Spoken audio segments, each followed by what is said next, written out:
Alright guys, welcome back onto the channel. This is my second race in GT Sport and actually my very first win. I qualified I think in 9th. I don't know, sometimes the positions change before the race starts, so I'm not entirely sure. I don't remember entirely which position I start in. Yeah, we're gonna start in 9th place. There's a lot of variety of cars in the track on this race, so this is gonna be interesting.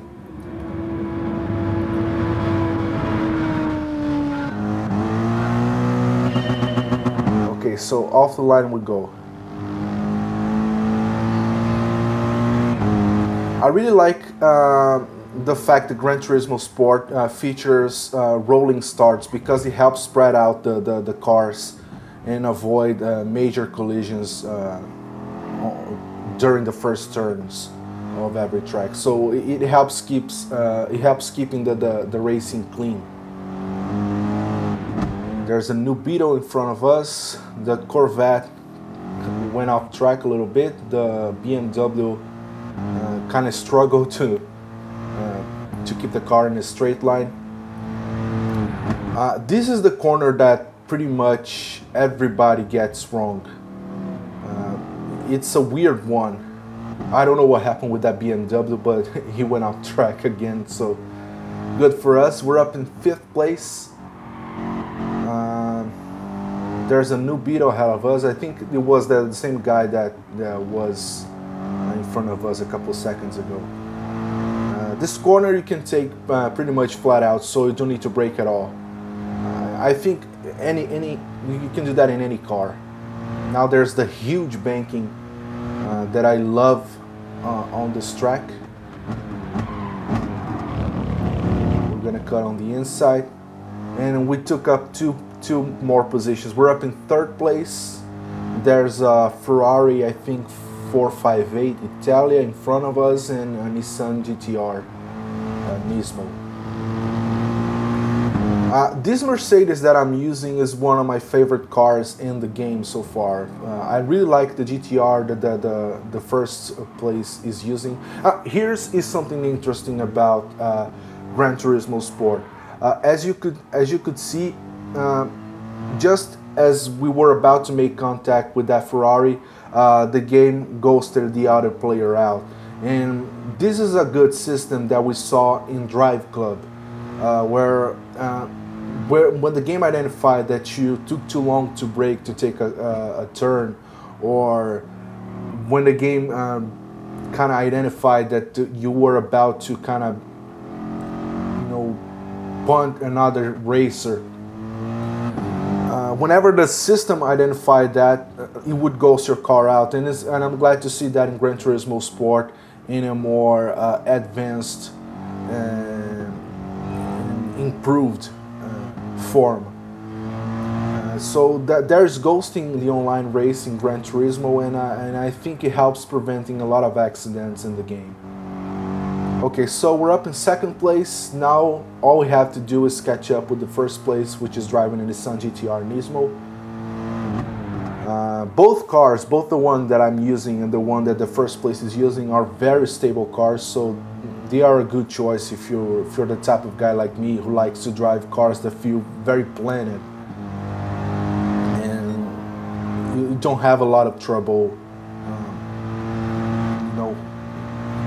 keeping the car under control. And I don't know if this guy is using any sort of assists, but as far as I can tell, at least for myself, I'm not running any assists on this Mercedes. The only assist that I'm running is ABS, but aside from that, I have all the assists off, and I think it's very telling of how good this car feels to drive and how easy it is to drive. It's not the fastest one, but it's a good one for you to try out in online mode. So we took up the 1st place, and pretty much I think the entire race we're gonna lead from here until we finish it.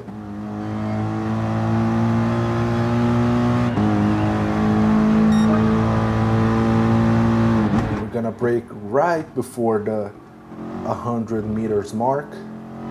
I'm gonna shift down to first gear. I don't know if that's the best way to take this corner though.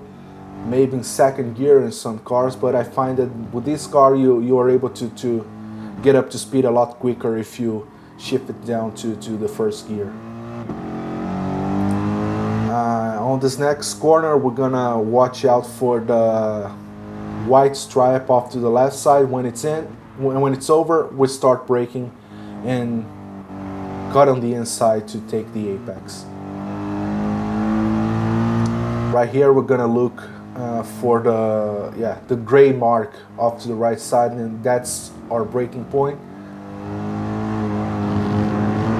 And for here, we can only we just need to actually let off the throttle a little bit, and that's enough for us to take the corner. In this corner, we're able to take it flat out. If we take the proper angle at that corner, we don't even need to let off the throttle at all. We just need to carry on at full speed.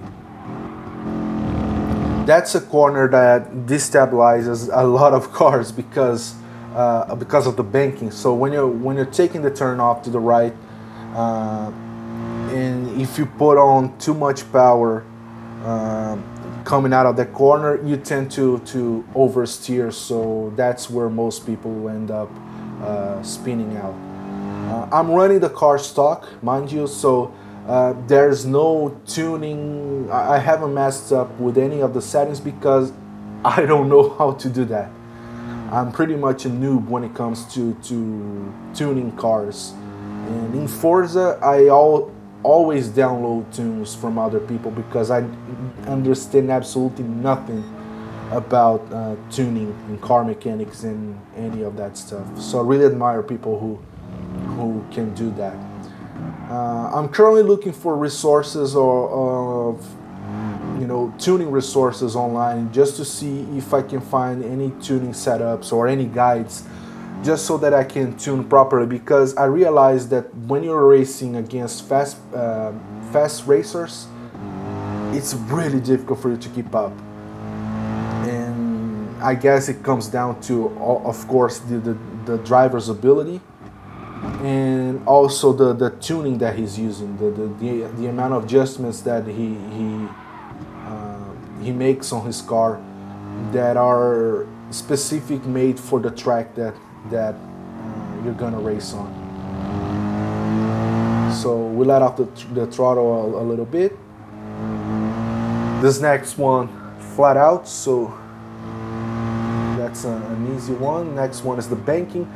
For the banking, you're gonna wanna look for the 50 meter mark right here. You will start braking. We take the apex all the way down to second gear, and we can accelerate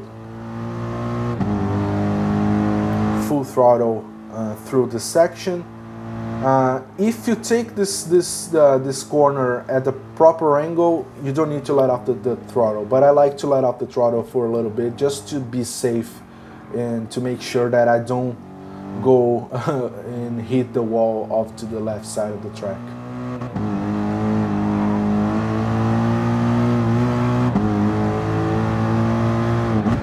This one, we're gonna look for the 50 meters mark off to the right side of the track.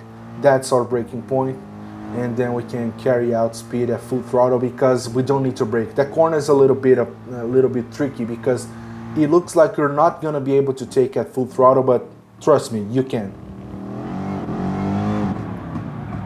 We have an 11-second lead over the second place. We messed up here. I put way too much power down and kind of lost control. I'm running with the traction off, as I said, so I need to be careful. Even though the car is very good, very easy to drive, I need to be careful with my throttle control in order not to spin out.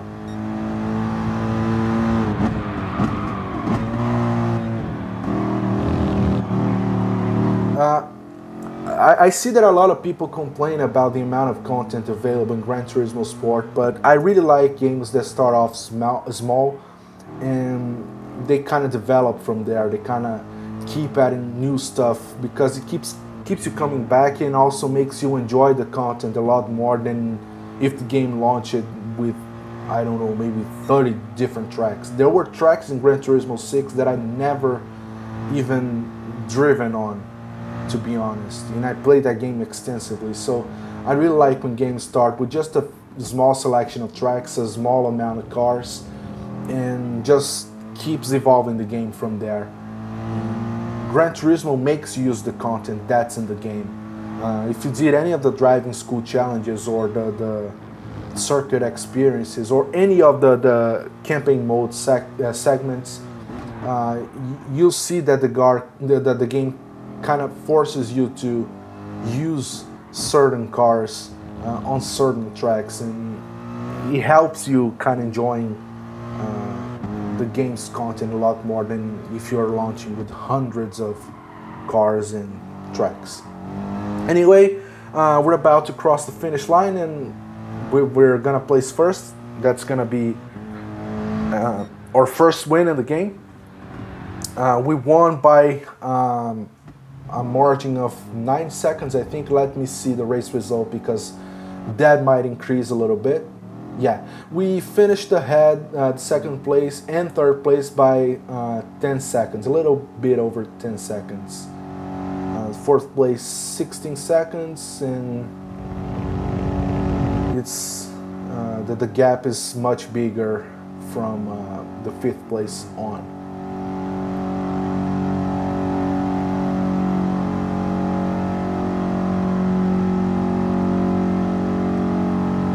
Yeah, much bigger. But anyways, I've been enjoying the online mode in Gran Turismo a lot. I think it has a great potential to be, you know, one of the best online experiences in consoles, in racing games for consoles right now. So that's good to see. I really didn't expect Filipino Digital to come up with things that were going to revolutionize the way that the online racing goes in consoles, because I know that plenty of you know, PC racers have this option, has had these options for years, but that's new for us console gamers. So it's great to see this coming to consoles. But anyways, hope you liked the video. If you did like, hit the like button, subscribe to the channel for more GT Sport content, for more Forza Motorsport content, and pretty soon I'm gonna be bringing Need for Speed Payback to the channel. There's gonna be a surprise this week that's not related to racing games, but it's a game I pretty much enjoy. So keep an eye out for that. And I hope to see you guys in the next one. Bye.